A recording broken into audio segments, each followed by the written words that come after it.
আজকে বিজ্ঞ জেলা দারাজ বাহাদুর নারায়ণগঞ্জ জনাব শামীম আজাদ মহোদয়ের আদালতে সিদ্ধিরগঞ্জ থানার 3টি বৈষম্য বিরোধী হত্যা মামলার এজার নামে আসামি ডাক্তার সেলিনাত আইবি নারায়ণগঞ্জের সাবেক মেয়র তার জামিন শুনানি করেছেন।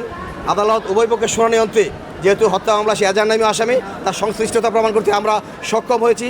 আমরা শুনানি করেছি। শুনানি অন্তে বিজ্ঞ জেলা দারাজ বাহাদুর ওনার হত্যাকাণ্ডে জড়িত থাকার অভিযোগ পাওয়াতে ওনার জামিন নামঞ্জুর করেছেন। ধন্যবাদ। 3টা মোকদ্দমায় মেয়র আইবি এজাহার নামী আসামি এবং একটা মোকদ্দমা 9 নম্বর, একটা মোকদ্দমা 11 নম্বর, একটা মোকদ্দমায় 12 নম্বর আসামি। তার বিরুদ্ধে কোনো ওভারঅ্যাক্ট নাই, তার বিরুদ্ধে কোনো সুনির্দিষ্ট অভিযোগ নাই, কোনো এজাহারই নেই, শুধু নামটুক থাকা ব্যতীত।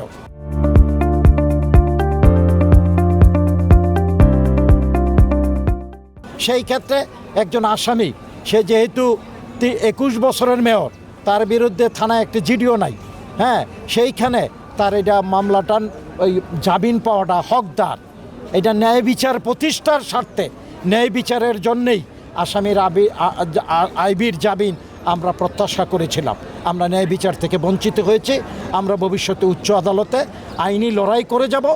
আইনগতভাবেই আমরা এই মোকদ্দমা আইবিকে মুক্ত করে জনগণের মাঝে ফেরত দেব, তার পরিবারের কাছে ফেরত দেব। আমরা আমাদের সমস্ত লড়াই হবে আইনানুগ লড়াই, আমাদের সমস্ত বক্তব্য হবে আইনানুগ। কারো প্রতি আমাদের বিক্ষোভ নাই, ক্ষোভ নাই।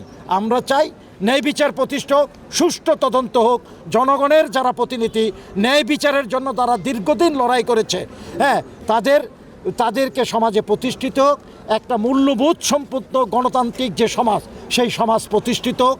এই হচ্ছে আমাদের প্রতিষ্ঠা।